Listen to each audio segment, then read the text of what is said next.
Estamos online. Olá, pessoal, boa noite. Sejam bem-vindos mais uma vez ao projeto Múltiplos Saberes. Eu sou a professora Alessandra Sena, licenciada em História, com mestrado em História Social e Cultural do Brasil pela Universidade Salgado de Oliveira, Universo. Olá, pessoal, boa noite. Sejam bem-vindos à nossa quinta live do projeto Múltiplos Saberes. Eu sou o professor Alan Fernandes, sou licenciado em História e sou pós-graduado em História Social e Cultural do Brasil, aqui pela FEUC, uma universidade aqui da Zona Oeste do Rio de Janeiro. Eu gostaria de lembrar vocês, né, que para que sigam e compartilhem nossa página para mais amigos poderem fazer parte desse projeto, né? Peço também que se inscrevam no canal do YouTube. Esse canal, ele serve para compartilhamento dos vídeos que são postados aqui como live. Eu coloco no YouTube, né, e para que tenha uma maior facilidade para que vocês possam acessá-lo a hora que vocês quiserem, ok? Então, o canal Projeto Múltiplos Saberes no YouTube também.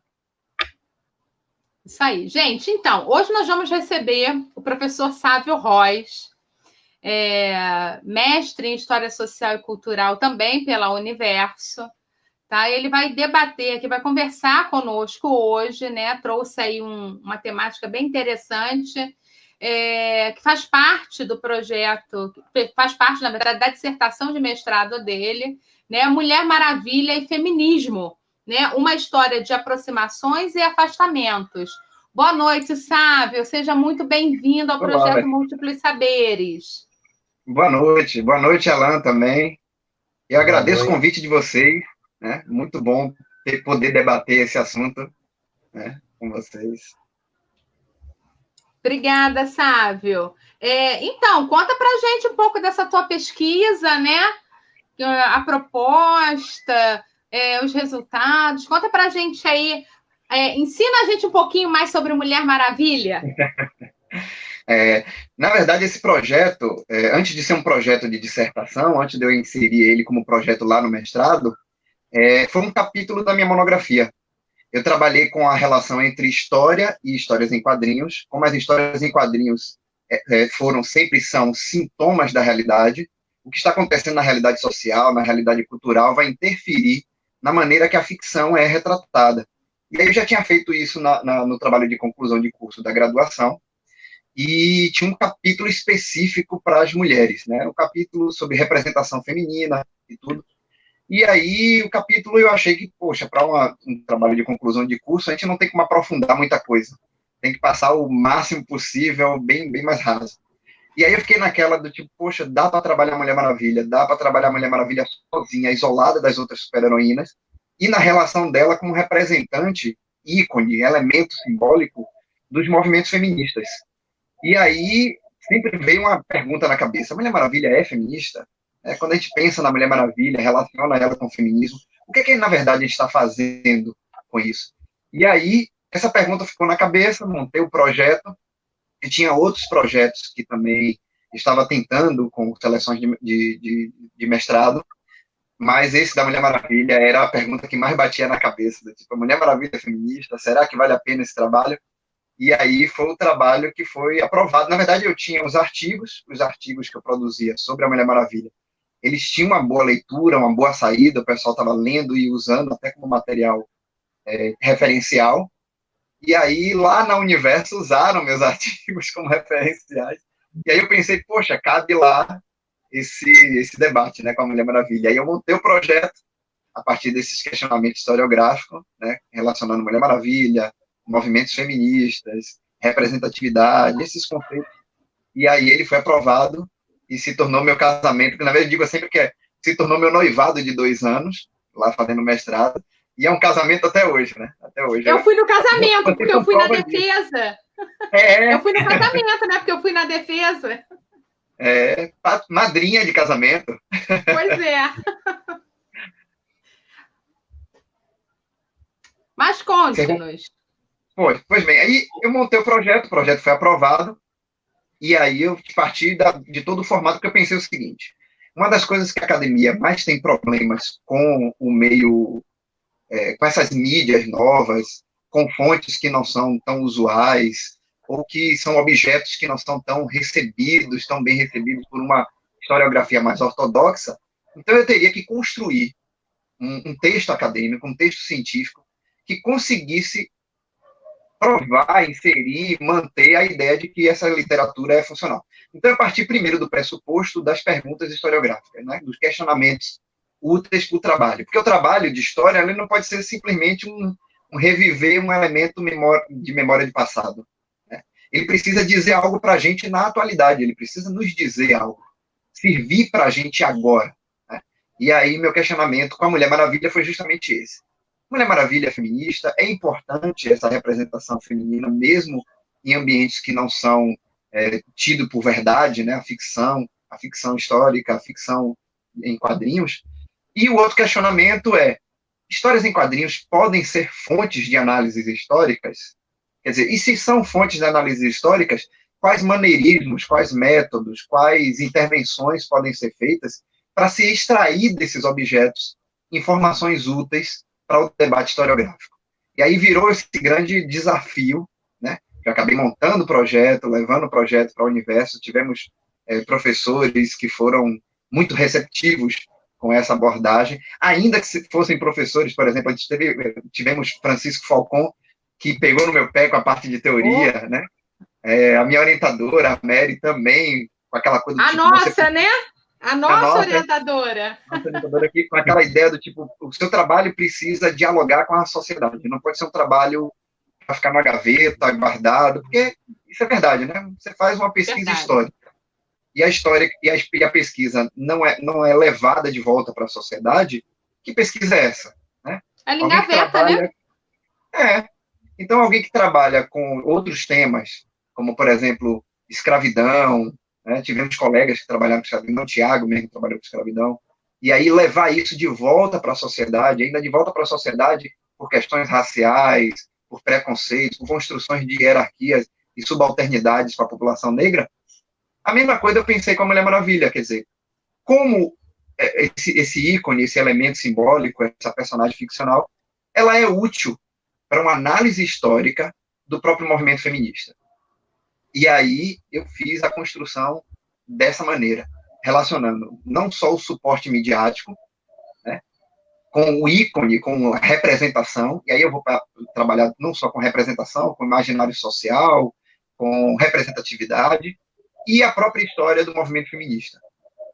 E aí a intenção era que o texto final pudesse ser útil para quem curte Mulher Maravilha, quem curte quadrinho, quem curte ficção, entender o que é o movimento feminista, e as interferências do movimento na personagem, e para mostrar para o pessoal que está na atividade, está como ativista do movimento feminista, o quanto que ícones, símbolos, elementos visuais, eles podem ser manejados, ressignificados, né, para funcionar até como instrumentos pedagógicos, historiográficos, para o ensino de história e para o debate sobre o feminismo. E a inserção do feminismo no próprio fazer histórico. Né? E aí, com essas três coisas em mente, eu fiz agora escrever. Acho que a parte que eles têm mais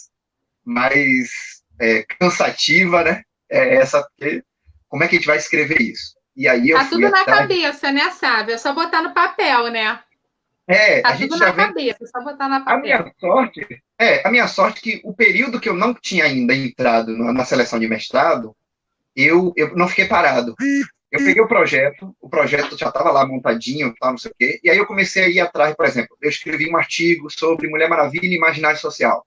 Como é que as pessoas têm um imaginário da representação da mulher, tal.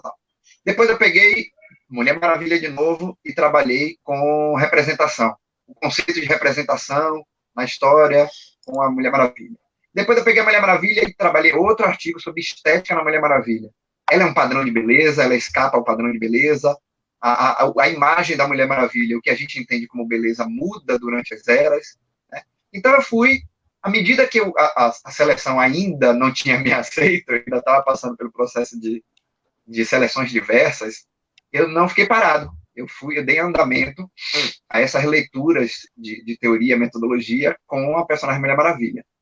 Na hora de escrever a dissertação, aí a gente vai fazer uma outra viagem, né? A gente já fez essas pequenas intervenções, e na época de escrever a dissertação, a primeira coisa que eu pensei eu preciso ler Mulher Maravilha. E não ler mais como fã de Mulher Maravilha, leitor de quadrinho, né? Entusiasta. Agora eu tenho que ler Mulher Maravilha como historiador, né? Eu tenho que pegar o objeto e fazer uma separação desse objeto. Olha, esse objeto já não é aquela relação que eu tinha antes, agora vai ser uma relação muito mais branda, mais leve. E aí, eu fiz isso. Fui lendo a Mulher Maravilha desde a sua origem, lá em 1941, até, acho que o último quadrinho que eu uso é 2016, uma coisa assim, né? 2015, 2016. A defesa foi em 2017, então eu acabei deixando algumas coisinhas de fora. E no último segundo eu consegui encerrar, não tinha saído ainda o filme dela nos cinemas, então ficou curioso, porque parecia que eu estava fazendo um trabalho e esperando que o resultado desse trabalho fosse o cinema, mas a gente nunca espera que a indústria decida as coisas, né? E aí foi legal, foi bom escrever, gostei bastante disso, e acabou virando um livro, né? Deixa eu até catar, né? A Mulher Maravilha virou o livro, conseguem ver? Né? A Mulher Maravilha. Eu acho uma excelente sugestão a Mulher Maravilha para presidente, viu? Se ela pudesse ser presidenta do Brasil, seria ótimo. Mulher Maravilha para presidente. O curioso é que, assim, na época que eu estava escrevendo a dissertação tem outro nome, não é esse, né? O nome da dissertação era Representação de Discursos e Imagens Feministas nos Quadrinhos da Mulher Maravilha, papapá. É um termo, o texto é sempre mais, o título é sempre mais sisudo, né? Coisa de nós historiadores.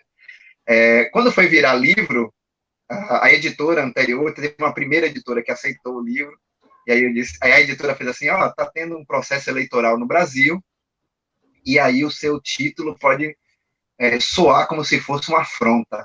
Você não quer mudar o título, não? Eu fiz, não. Eles fizeram, então a gente não vai publicar o livro. Eu fiz, tudo bem, eu não mudo o título, não publico o livro, né? Porque queriam que eu mudasse o título do livro, queriam que eu mudasse palavras como feminismo, que eu trocasse feminismo para movimento das mulheres. Né? Oi? Né? Que eu não usasse a palavra gênero dentro do livro. Ou seja, a editora estava muito sintonizada com um certo reacionarismo que estava ganhando notoriedade no período eleitoral. E eu achei mais importante o contrário, eu manter algumas questões que estavam ali inseridas por questões científicas, estavam ali inseridas por debates estruturais, tanto historiográficos, quanto dos estudos de gênero, quanto dos estudos de sexualidade, e aí não haveria sentido, né, eu fazer esse revisionismo histórico da minha produção histórica para poder atender a um reacionarismo social. Por sorte, na verdade, o contrário aconteceu. Uma outra editora viu a dissertação, viu a briga toda com a editora anterior e fez, pode vir para cá, venha lançar conosco, que foi a editora Devires. Né? E aí é uma editora que já trabalha com isso, com história, com gênero, sexualidade, e aí o livro foi bem recebido lá. Né? E ainda mais com esse tema, né, de feminismo. Pois Bem-vindo. Vai ter alguma pergunta? Então, Sávio, mas e essa ideia, né? A Mulher Maravilha e o feminismo, e essas histórias de aproximação e de afastamento, como a gente poderia entender isso? Principalmente para o nosso público, porque assim, a nossa ideia é trazer conhecimento acadêmico, né? Das nossas pesquisas produzidas para as pessoas conhecerem que nas ciências humanas a gente produz ciência, que a gente produz pesquisa e que essa pesquisa é fundamental para a sociedade, né? E aí, quando eu olhei, eu falei, nossa, como será isso, né? Pensar esse feminismo, essas histórias de aproximações, essas histórias de afastamentos. Como seria isso? Explica para a gente, né? E para os nossos seguidores também. Quando a gente se depara com a produção historiográfica, a primeira coisa que nos acontece é que a gente não pode ter verdade já pronta. Né? O cientista histórico, o historiador, ele não tem um saber, ele não diz assim, eu tenho certeza que tal dado é de tal maneira. Não. Ele vai ter a questão histórica dele, né, o questionamento, e ele vai levar esse questionamento a uma metodologia. Ele vai instrumentalizar esse questionamento e chegar a uma conclusão depois de uma análise. Então, a gente de história, a gente não trabalha com eu acho, nem com o que o vovô disse, né? Porque, às vezes, a memória do vovô, da vovó, seja lá quem foi, né, alguém do passado, ela está carregada de posturas, de posicionamentos ideológicos, questões religiosas, questões partidárias, e por aí vai. A produção histórica, diferente do que muita gente até discursa, de que o historiador é ideólogo de esquerda, seja lá o que for, a produção histórica, ela tem um conjunto de métodos que, se não forem aplicados, não é um produto da história, não é um texto historiográfico. E aí eu tive que fazer isso com a Mulher Maravilha, né? No momento que a gente se depara com um discurso, algo que é dito pela personagem dentro das histórias em quadrinhos, ou algo que aparece como visual numa dada história em quadrinho, a primeira coisa que eu tenho que pensar é que mundo envolve aquela produção. E aí o historiador vai fazer aquilo que todo mundo conhece em todos os trabalhos históricos, contextualização. Se eu vou trabalhar com escravos no século XIX, em uma fazenda de Minas Gerais, eu tenho que entender o contexto de Minas Gerais, eu tenho que entender o contexto de escravidão, eu tenho que entender todos esses contextos. Com a Mulher Maravilha não foi diferente. Eu tinha que entender o contexto em que a personagem foi criada, seus autores. Curiosamente, na verdade, né, seu criador, o Dr. William Moulton Marston, e aí, se você for no Wikipedia e companhia, você vai ter sempre essa informação. A Mulher Maravilha foi criada por Dr. William Moulton Marston. No trabalho, eu tive uma outra resposta, que apesar dele ser o criador formal da Mulher Maravilha, o conjunto de ideias e discursos dela estavam mais vindo de mulheres em volta desse homem. Ele foi aluno de uma professora que era sufragista, era uma mulher envolvida com o movimento feminista na década de 20, né? Inclusive na presidência do presidente americano Wilson Woodrow. Essa mulher foi professora desse cara, então ela já é a fonte de onde ele construiu a maneira dele se relacionar com mulheres. Depois aconteceu duas coisas. Ele teve um casamento com uma grande ativista feminista, que é a Elizabeth. Elizabeth, ativista feminista, principalmente do período da década de 20 e 30, casa-se com William, né? E ela, na verdade, ela tem uma formação muito próxima dele. Só que na época, nos Estados Unidos, da primeira metade do século XX, mulheres não poderiam ter a mesma formação que homens. Aí o que acontecia? O William se tornou doutor. Elizabeth, que fez o mesmo curso com ele, mas não poderia assistir todas as aulas, ela virava uma espécie de especialista auxiliar ajudante dele.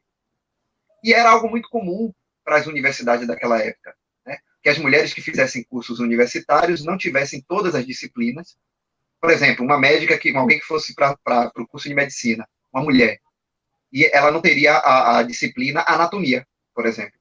Porque no entendimento conservador da época, uma mulher não poderia ver corpos nus, né? Então, ela não poderia jamais fazer essa disciplina. Estou dando um exemplozinho muito, muito brando, mas as configurações são aproximadamente essas. Algumas mulheres poderiam assistir algumas disciplinas se o marido autorizasse, ou se o pai autorizasse, tinha que ter uma autorização de um homem para poder fazer certas disciplinas, matérias. Então, ela se forma junto com ele. Ela é tão médica quanto ele, mas ela não pode exercer. Ele que vai exercer. E ela com ele vão construir diversos artigos científicos sobre o detector de mentira. Eles serão os inventores do detector de mentira, né? O Dr. William, a esposa Elizabeth e outras pessoas envolvidas nessa máquina que o FBI depois chegou a usar. Na década de 40, 50, o FBI chegou a usar. O detector de mentira, ele tem uma estrutura muito simples. Vai ver através de reações orgânicas, físicas orgânicas do indivíduo, se ele está contando a mentira ou a verdade. Batimento cardíaco, aumento da pressão sanguínea, sudorese. E é uma ideia que a Elizabeth teve sobre a mentira. Dela dizer que quando alguém vai mentir, essa pessoa dá diversos sinais visuais, físicos, né? E aí a Mulher Maravilha, se você pega a personagem, ela tem um laço, que se chama laço da verdade, que quando amarra as pessoas, elas são obrigadas a dizer a verdade, né? Então já está inserida aí as ideias da Elizabeth com a ciência do Dr. William, a personagem. Mas não vai parar por aí, né? À medida que eu fui vendo, eu peguei várias biografias sobre esses personagens históricos, e tem uma biografia de uma autora chamada Gil Lepore, que para mim foi a melhor biografia, porque ela faz uso, inclusive, de troca de cartas entre eles, de documentos privados dessa família, e dessa família que viveu uma situação lá na década de 30 muito curiosa, porque a gente imagina que hoje é muito normal o debate sobre poliamor, Mas, na época, era um tabu dentro da sociedade estadunidense, da década de 30, da década de 40. Né? Dr. William, casado com Elizabeth, né?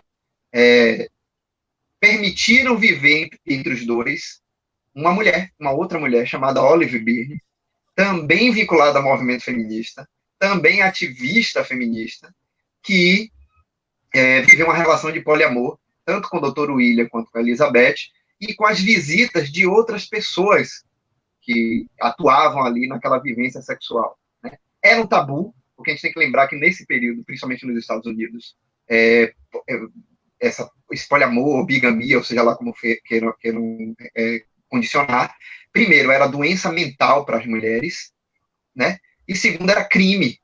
Então, eles não poderiam viver isso de forma aberta. Então, isso foi camuflado com diversas estratégias de que a Olive teria perdido o marido na Primeira Guerra Mundial, e por aí vai, papapá. Essas mulheres, elas são, eu digo essas mulheres, tanto a professora que o William teve, as duas esposas com que ele viveu, elas vão ter um conjunto imenso de signos, de discursos e de imaginários que vão cair na Mulher Maravilha. Então, eu digo já no livro, é uma frase que eu coloco no livro lá com toda a segurança, de que a Mulher Maravilha tem um pai, mas tem muitas mães, né? E que ela é fruto direto desse movimento feminista da primeira metade do século XX. Né? A personagem é lançada em 1941, concomitantemente com os movimentos bélicos nos Estados Unidos. Isso favorece a escolha da roupa dela. A roupa da Mulher Maravilha é fruto de uma estratégia que havia no período de quem tivesse qualquer valor simbólico dentro do seu produto não pagaria imposto. Isso era para cinema, rádio, histórias em quadrinho. Então é óbvio que a editora ia optar por não pagar imposto ou pagar menos imposto. Né? E aí a Mulher Maravilha tem a roupa por conta desses signos. O mais curioso é que a Mulher Maravilha também vai ter diversos elementos da própria vida dos seus criadores. Né? Dr. William, Elizabeth e Olive, os três vivem não só poliamor, como uma relação de sadomasoquismo. Uma relação de bondade, de dominação e por aí vai. E aí a Mulher Maravilha, ela veste-se de dominatrix do período. Você não vai encontrar aquela roupa da Mulher Maravilha em nenhum ambiente social nos Estados Unidos. Na verdade, nem em nenhum lugar do mundo naquele período. Né? Aquele colã apertado, o espartilho, a calcinha em curva e não short, né? Saia, esses elementos todos você vai encontrar dentro de quatro paredes, não é no ambiente social. A Mulher Maravilha, ela tem esses elementos de sadomasoquismo, que inclusive fizeram com que a personagem sofresse duas perseguições, uma na própria década de 40, né, por um movimento mais reacionário, que via sinais ali de sadomasoquismo, né, na verdade, muito mais preocupados com os discursos feministas do que com o sadomasoquismo, e depois, na década de 50, né, quando houve aquela grande perseguição lá nos Estados Unidos aos comunistas, né, entre diversos elementos que poderiam ser entendidos como comunista, né, estava o feminismo da Mulher Maravilha, inclusive acusado por um psiquiatra da época de ser antimasculino. Né? Essa ideia que as pessoas, muita gente ainda tem, sem nenhum embasamento, de que se é feminista, se tem um movimento feminista, esse movimento necessariamente é contra homem, é anti-homem. Quando, na verdade, não existe nenhuma estrutura, nenhum discurso, nem no movimento feminista radical, né, de uma aversão, de um revanchismo. Na verdade, é engraçado que toda vez que tem esses discursos, que o movimento feminista é anti-homem, o movimento pró-negro é anti-branco, toda vez que a gente tem esses discursos, eles estão atrelados muito mais a uma maneira de viver aquela realidade do indivíduo que está dando o discurso, ou seja, é o branco que sabe que ele oprime, que tem medo da opressão do negro contra ele. É o macho que sabe que oprime as mulheres e tem medo da opressão da mulher contra ele. Ou seja, é sempre uma experiência vivida de que o outro vai fazer com você aquilo que você já faz costumeiramente, apoiado pela própria história, pela própria sociedade, com o outro. Né? O que não está em nenhuma pauta. Nem você vai encontrar isso, por mais radical que seja, por exemplo, Malcolm X, você não vai encontrar esse discurso anti-branco negro. Né? Você não vai encontrar esse discurso no movimento feminista. Claro que existem pessoas individuais muito loucas, né, que têm esses discursos, mas são pessoas, não são pautas desses movimentos políticos. Você não encontra no movimento político essas pautas. Inclusive, pessoas tão loucas que têm esses discursos que a gente teve agora uma que está sendo, vai ser, não sei se vai ser presa, né, por fake news, que ela já foi de movimento feminista e hoje ela faz parte de movimentos reacionários, né? Sarah Winter, né? Ela já foi do movimento feminista, ela teve esses discursos anti-homem, né? E, inclusive, por conta desses discursos anti-homem, ela foi repudiada, rechaçada nos espaços do movimento feminista, né? E aí eu tive que estudar tudo isso para estudar Mulher Maravilha, porque eu tinha que entender que universo era esse, não só de representações sexuais, de discursos feministas. A Mulher Maravilha é feminista? Não é feminista? Essa resposta, eu não tenho como dar ela sem construir um contexto histórico. Eu não posso dizer que o Capitão América é patriota ou nacionalista se eu não disser qual o Capitão América. Capitão América é escrito por quem? De que período? Capitão América antes ou depois da queda das Torres Gêmeas? A mesma coisa eu tenho que fazer com a Mulher Maravilha. Quem escreveu a Mulher Maravilha? Quando escreveu a Mulher Maravilha? Né? O Dr. William morre em 1947.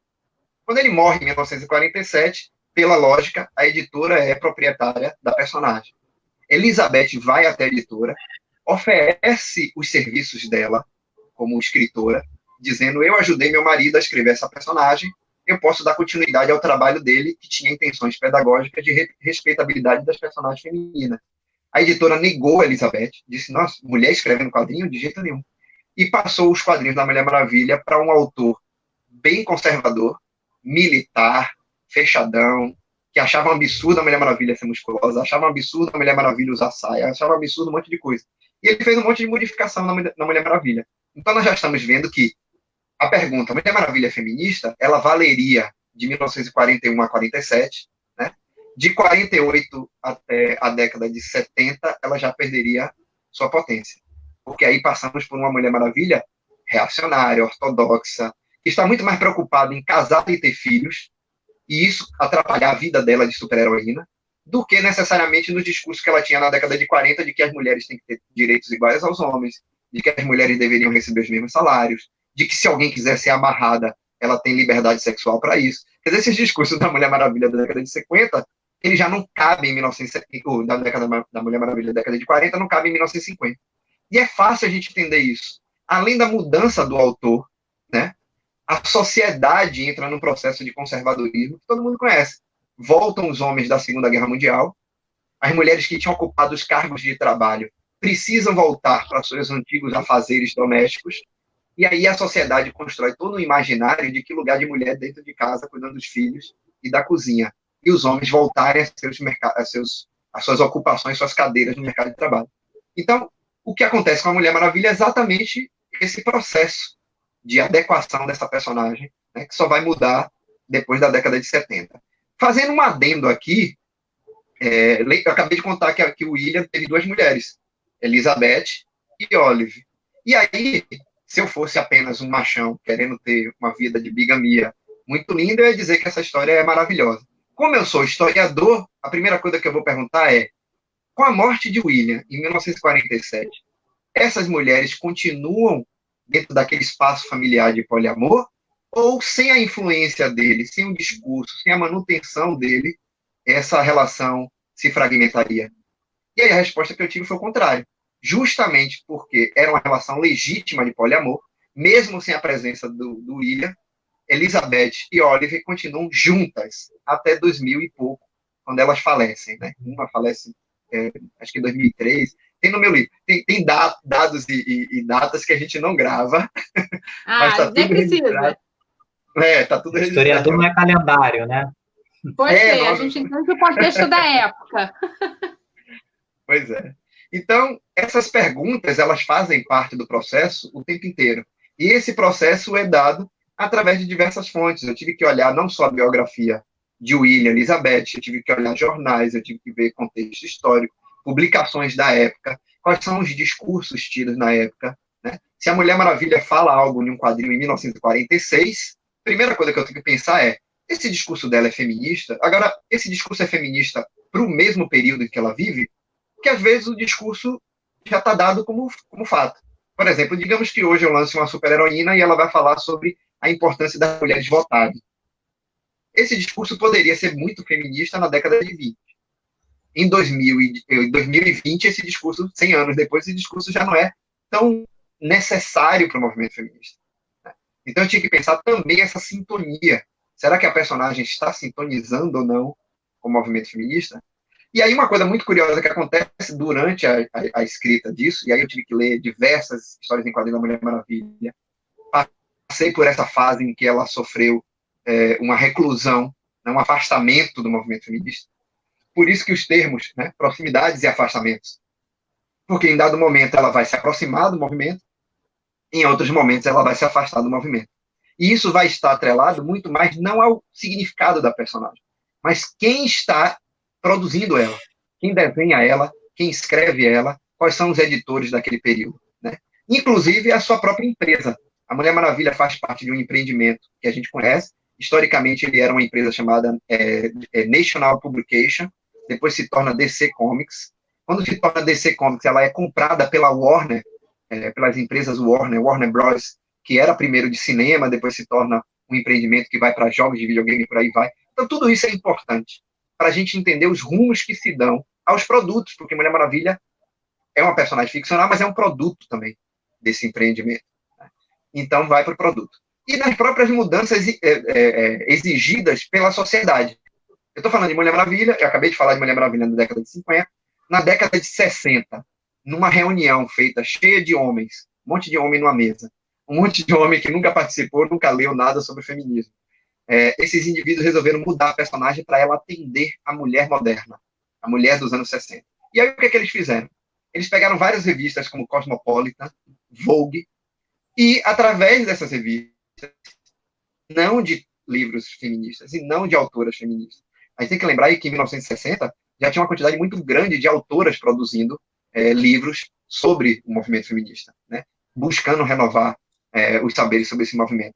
A própria Simone de Beauvoir tinha escrito em 45, o livro dela ainda está em expansão nesse processo de entendimento desse movimento feminista, do que a gente vai chamar de segunda onda. Né?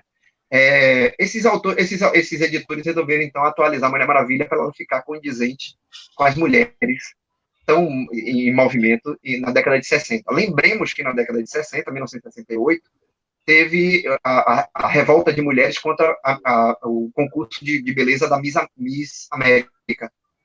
Diferente do que muita gente imagina, que essas mulheres queimaram o sutiã, isso é uma fake news, elas não queimaram o sutiã. Na verdade, essa nota de que elas queimaram o sutiã foi feita por um jornal para construir uma imagem negativa dessas mulheres, de que elas eram violentas, de que elas eram agressivas. E aí fizeram uma nota dizendo que elas chegaram até queimar o sutiã. Na verdade, elas não queimaram o sutiã. Elas jogaram sutiãs em latas de lixo, né? Junto com revistas de moda, junto com outras coisas. E elas não estavam contra mulheres bonitas, contra um concurso. Elas estavam dizendo o seguinte: por que o concurso precisa ser de mulheres brancas? Por que o concurso precisa ser de mulheres magras? Por que o concurso precisa ser de mulheres novas? A gente não quer que o padrão de beleza seja esse estabelecido, que causa muito sofrimento para mulheres que não são se reconhecem em nenhum desses padrões. Então, elas não estavam contra a beleza, mas aí a notícia de jornal tinha que ser delas estavam contra a beleza.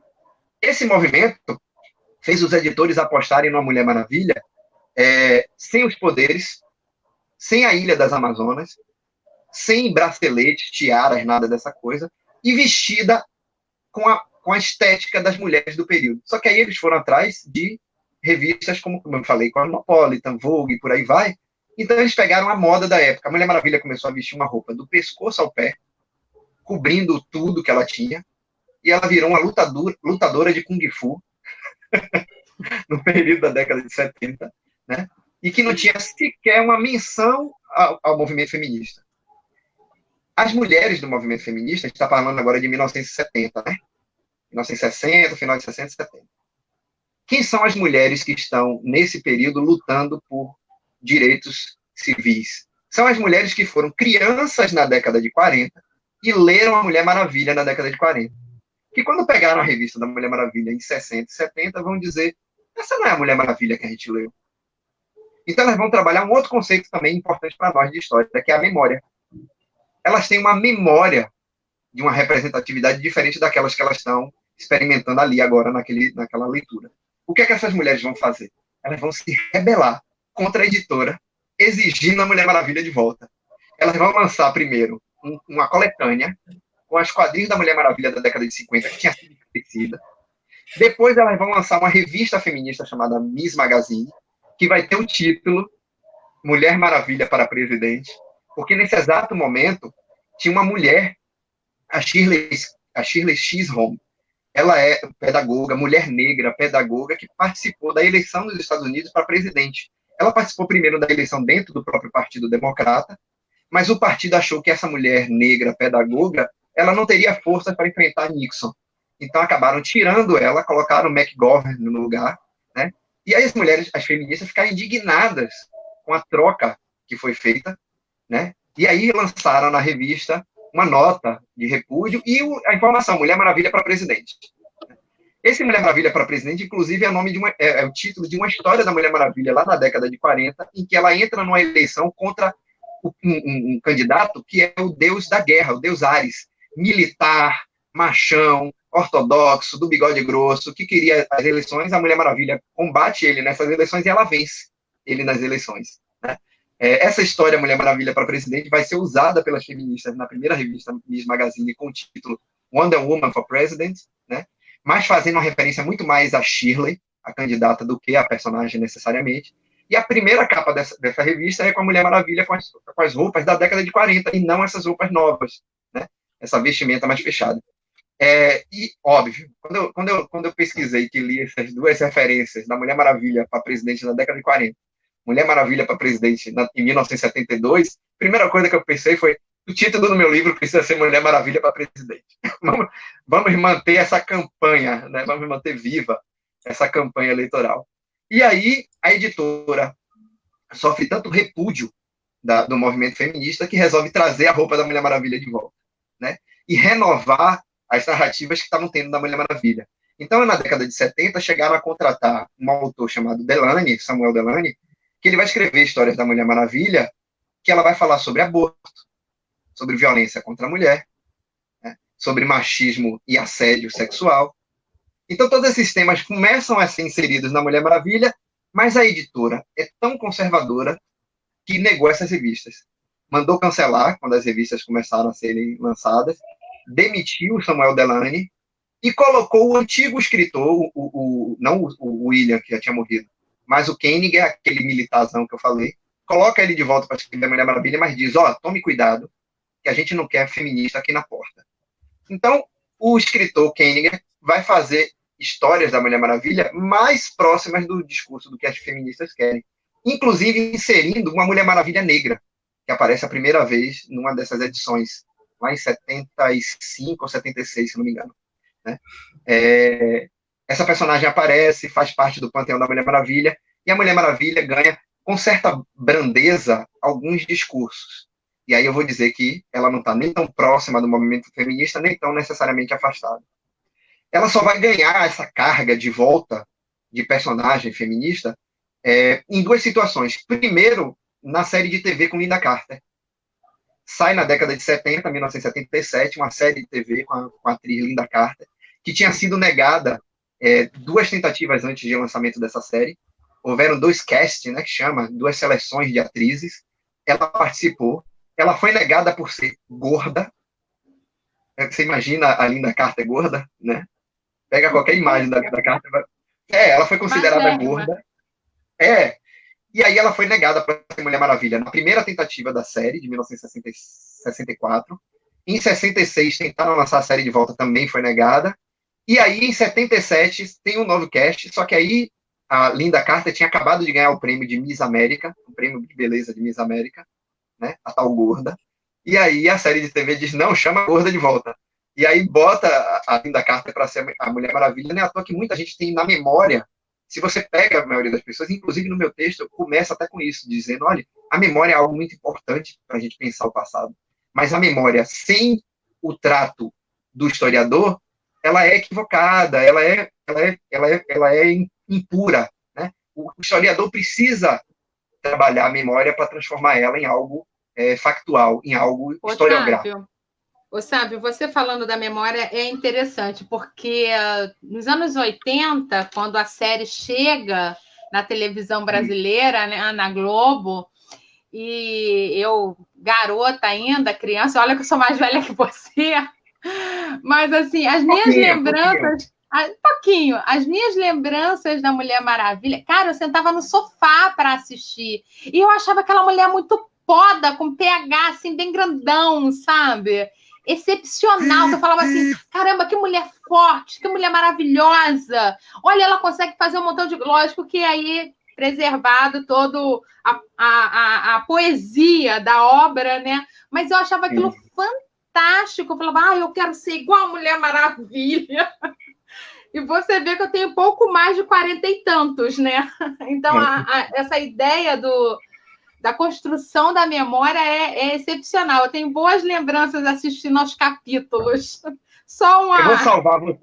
Eu vou salvar você um pouquinho, porque apesar da personagem ter ido para essa série de TV em 77, eu acho que é 77, se eu estiver errado, está no livro. Procurem o livro, comprem, vão ler. Está lá no filme. Mas ela só foi lançada no Brasil na década de 80, então fique tranquila, né? Você não é tão velha quanto a série, não, fique tranquila.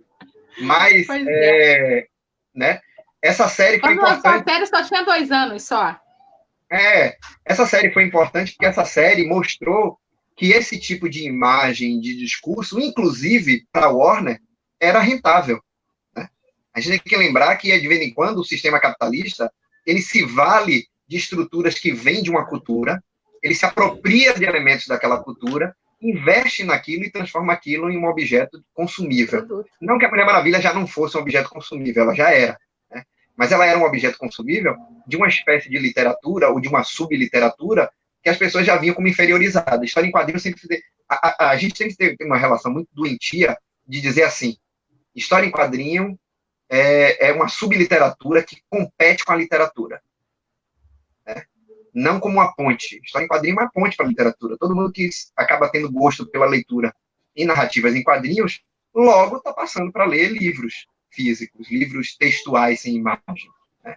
E é outra invenção maluca nossa, né? De que se o livro não tem imagem, é para adulto. Né? Se o livro vem com imagem ou é uma história em quadrinho, é para criança. Outra invenção maluca da nossa cabeça. Né? A coisa curiosa é que essa série de TV mostra assim, olha, isso dá dinheiro, isso é bom, e a sociedade está mudando. A sociedade não é a mesma mais dos períodos anteriores, principalmente com o movimento feminista tão forte na década de 70.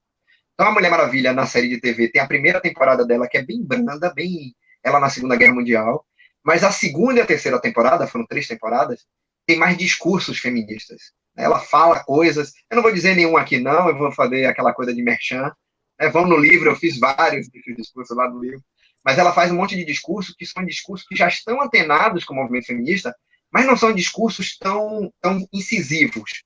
Por exemplo, você não vai ver na série de TV a Mulher Maravilha debater a questão do aborto, né? Que ainda é algo muito caro e importante para o movimento feminista. Mas ela já vai estar falando a questão de igualdade salarial, de questão do assédio e por aí vai, né, na série de TV. Na década de 80, a própria empresa dos quadrinhos, a Warner, e seu braço editorial chamado DC Comics, resolvem atualizar todos os personagens. É uma coisa que eu já tinha trabalhado dentro da historiografia em outros artigos, em outros trabalhos meus, que é a ideia do seguinte: esses produtos eles só podem se manter vivos se eles forem atualizados. Principalmente se você tem produtos que já têm muitos anos, né? 60, 50, 60, 70 anos. Né?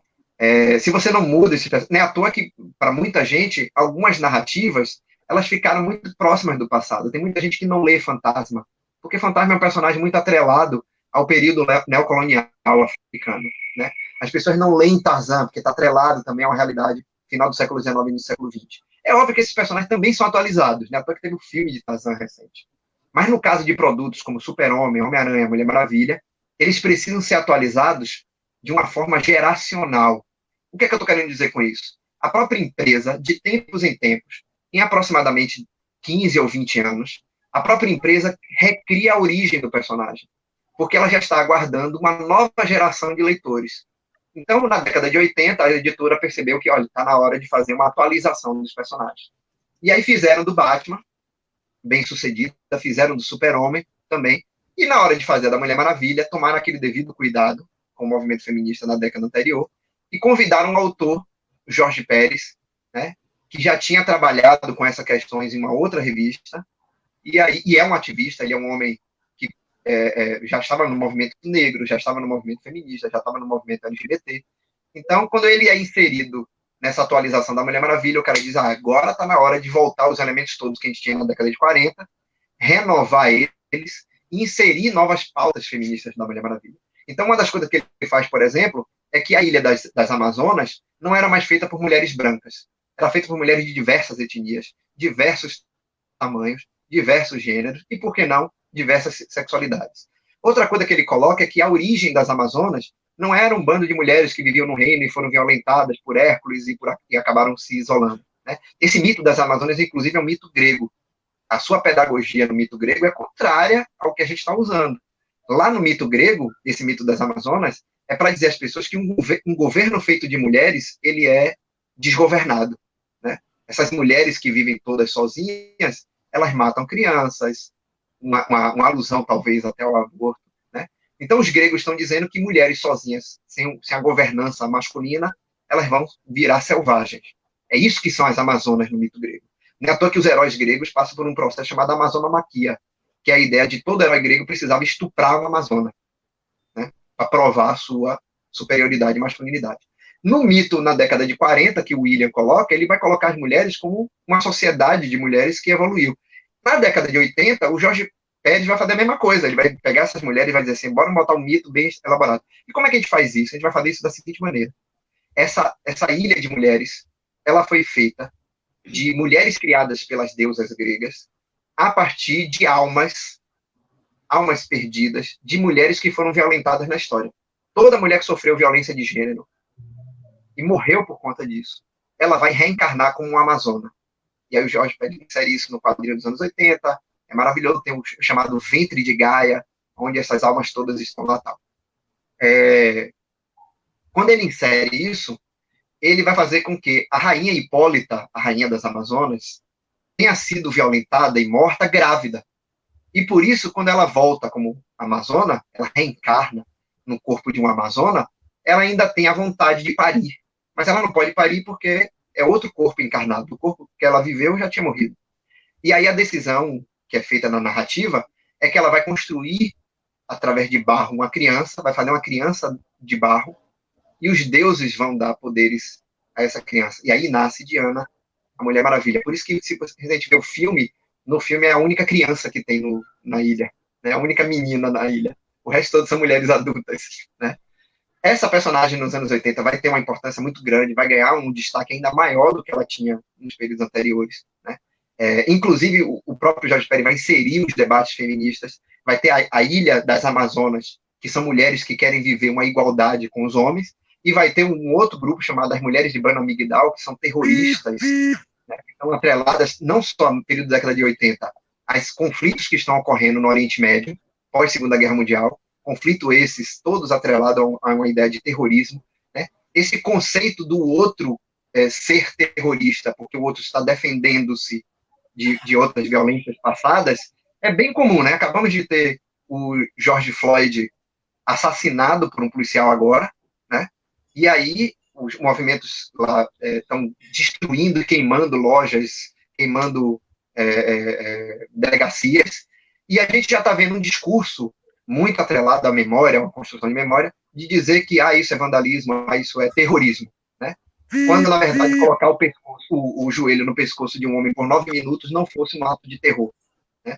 Um ato abominável. Inclusive, para o que era a prisão, né? Floyd estava sendo perseguido porque ele teria feito compras com tickets falsificados. Isso justifica, aquilo não justifica, né? Mas aí nos anos 80 vão ter diversos movimentos feministas ainda atrelados a essa ideia de violência que mulheres estão sofrendo, e a reação dessas mulheres, muitas vezes tidas com reações exageradas. É nesse período que surge o movimento feminista radical, né?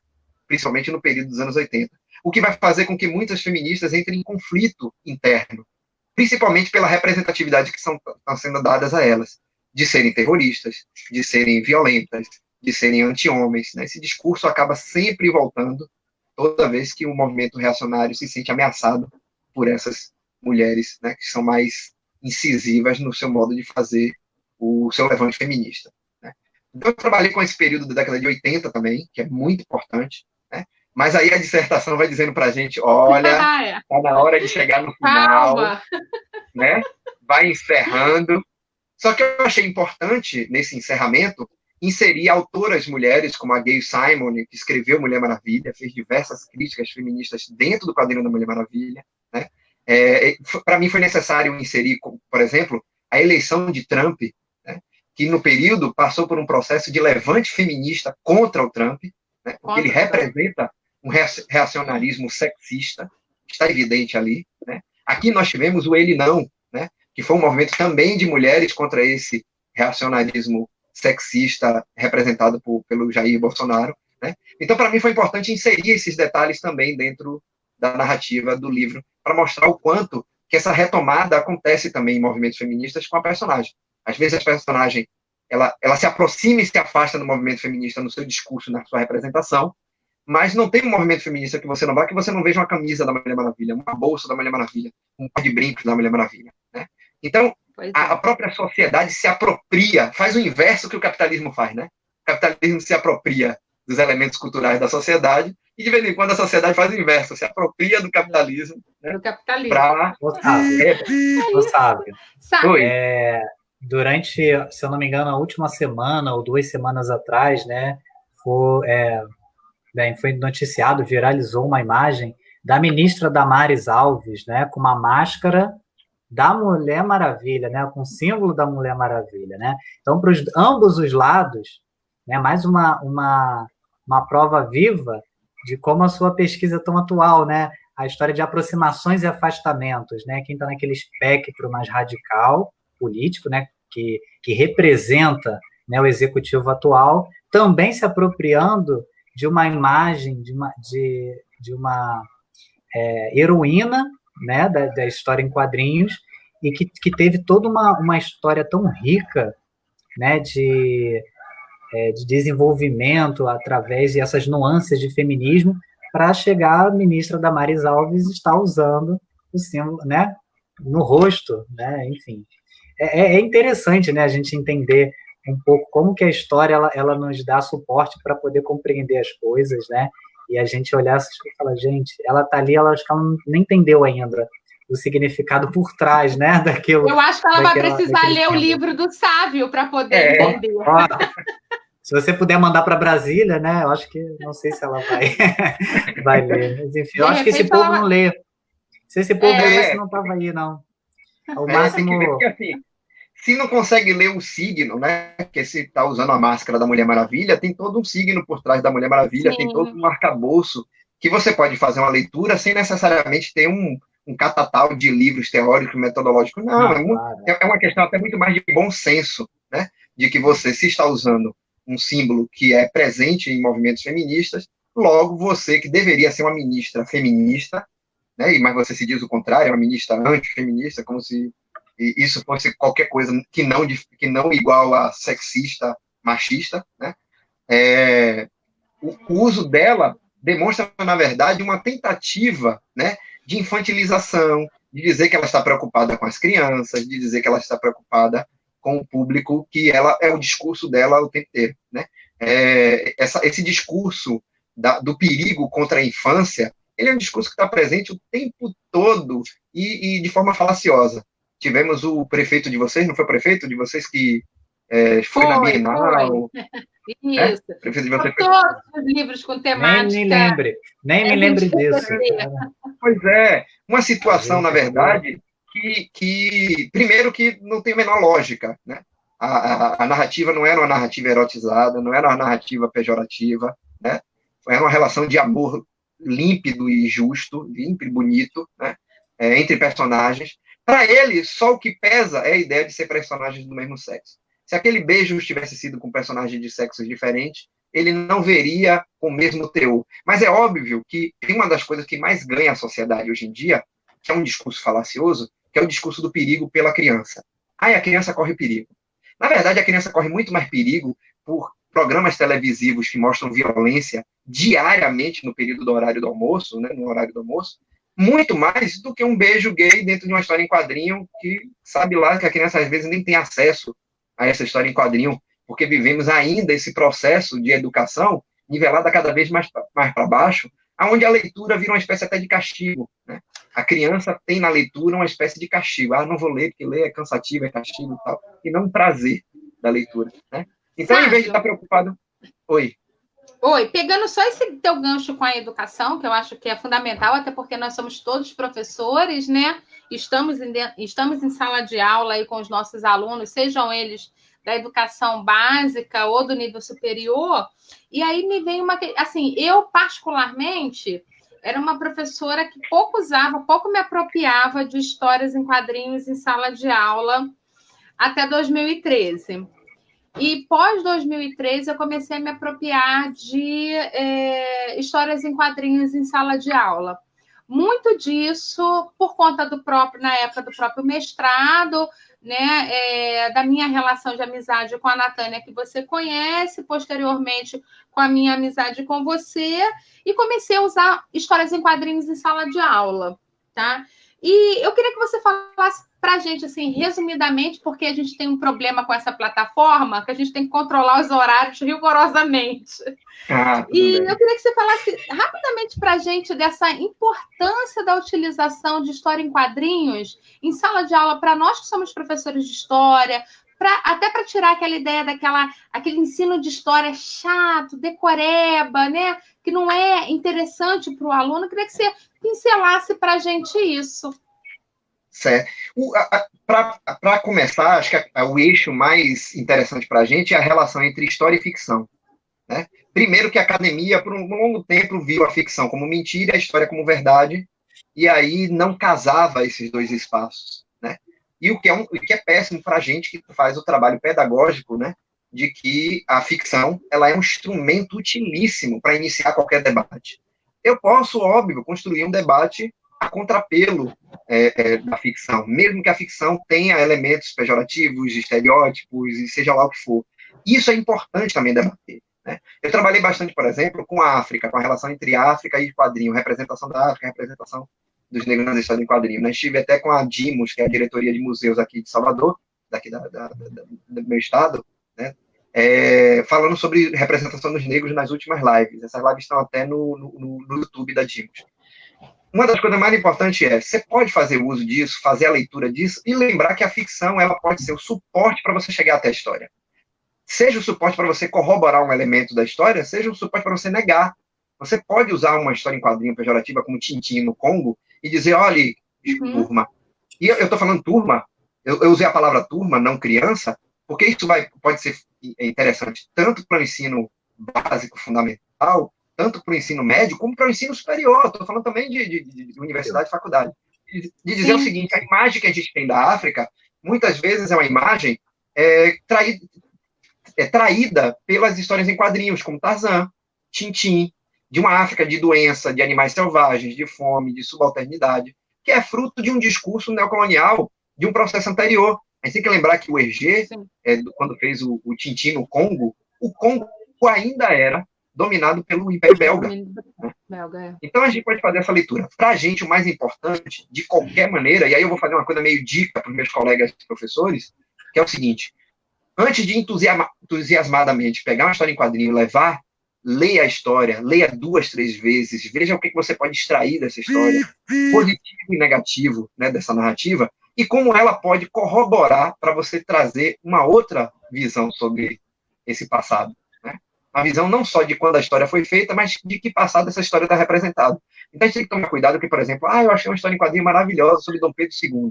Leia, que às vezes o autor da história, que não é um historiador, ele vai ter um discurso atrelado a uma outra memória, né? Às vezes positivista, às vezes uma memória muito afetiva, com aqueles signos do período, e aí o tratamento que ele vai dar à narrativa não é o tratamento que nós, historiadores, damos às narrativas, né?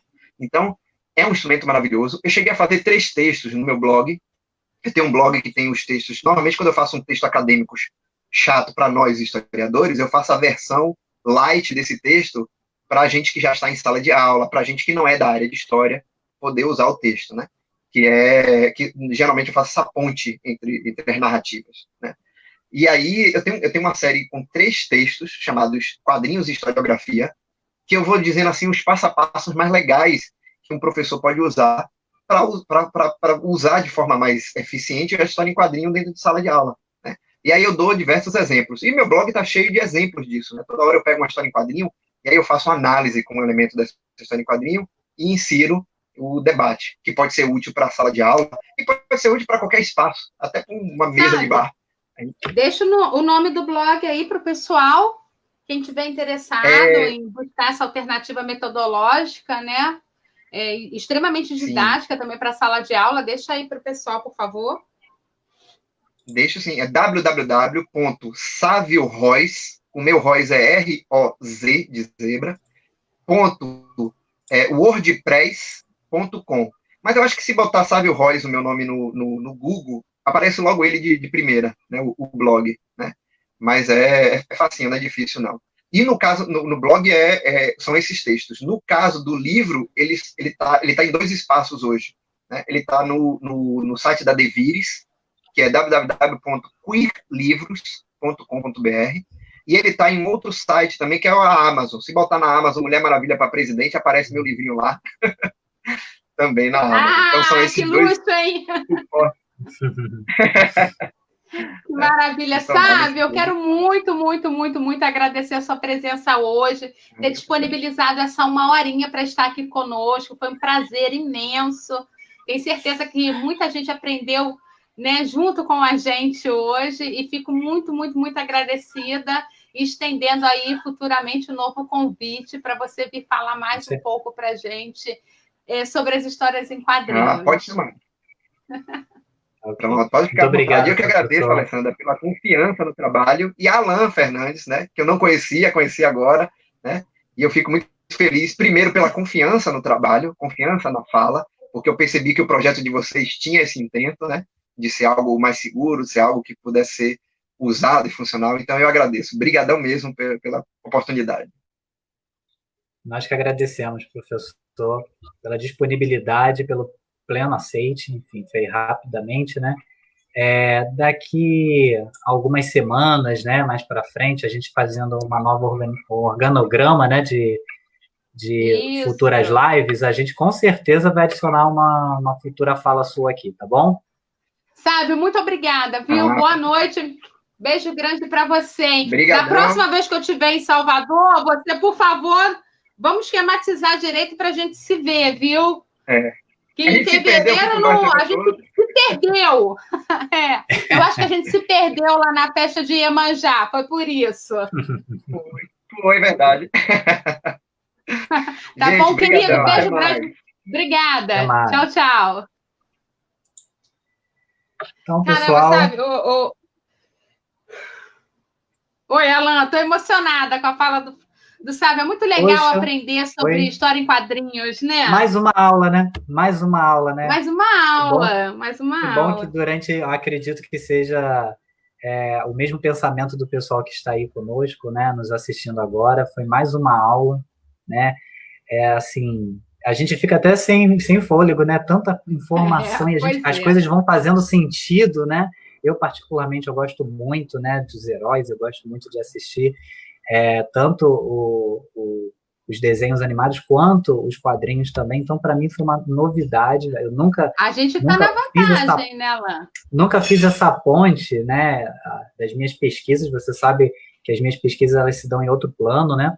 Mas eu nunca fiz essa ponte enquanto historiador e, ao mesmo tempo, aficionado, né, pelas histórias em quadrinhos. Então... Mas o que eu acho bem bacana é que, assim, a gente está na vantagem porque a gente consegue entender o contexto histórico da época. Então, para a gente faz muito sentido, né, todas as transformações que a personagem teve no decorrer, desde a sua criação, né, lá, a publicação nos anos 40, até o filme que a gente viu há pouco tempo. Então, acho que isso é bem interessante para a gente poder entender o tempo que está inserido. Alan, bota o nosso folder maravilhoso do nosso Espaço Múltiplos Saberes. Então, pessoal, esse é o nosso Espaço Múltiplos Saberes, tá? Depois da quarentena, a gente vai estar lá pronto para receber vocês, para o reforço escolar, para o preparatório Enem, preparatório militar, tá? Para cursos de extensão, né? Cursos livres. Então, assim, vai ser um prazer tê-los conosco no espaço Múltiplos Múltiplos Prazeres não dá, né, Alessandra? Múltiplos Saberes. Mas vai ser um prazer recebê-los. O conhecimento, né? É um prazer, né? O conhecimento Exatamente. é maravilhoso. Exatamente. Gente, aí não está o endereço, não está o endereço, mas o espaço ele fica localizado aqui em Campo Grande, no bairro de Campo Grande, no Rio de Janeiro, ok? Na Estrada do Monteiro, tá bom? Enfim, fechamos mais uma live, né? Mais uma live, né? Com louvor, né? Acredito eu. Pessoal, aí eu gostaria de mandar um abraço aí para o Felipe Roberto Martins, que nos acompanhou, a Jane Trajano, a Adriana Conceição Nascimento, a Sônia Lomboni, o pessoal que comentou aí no nossos... Está sendo aficionado também pelas nossas lives, né? Está sempre nos acompanhando, tá? Um forte abraço a todos vocês e a gente aqui... Obrigada, a gente pessoal. tenta ao máximo trazer um pouco de alegria para vocês nessas noites pandêmicas daí, né? Essas noites que a gente está vivendo de quarentena, tá bom, gente? Então, muito obrigado mais uma vez. Bom final de semana. Semana que vem a gente também tem uma carreata de lives. Nossas lives começam na segunda-feira, hein? Na segunda-feira, tá? Forte abraço, até lá. Tchau, gente.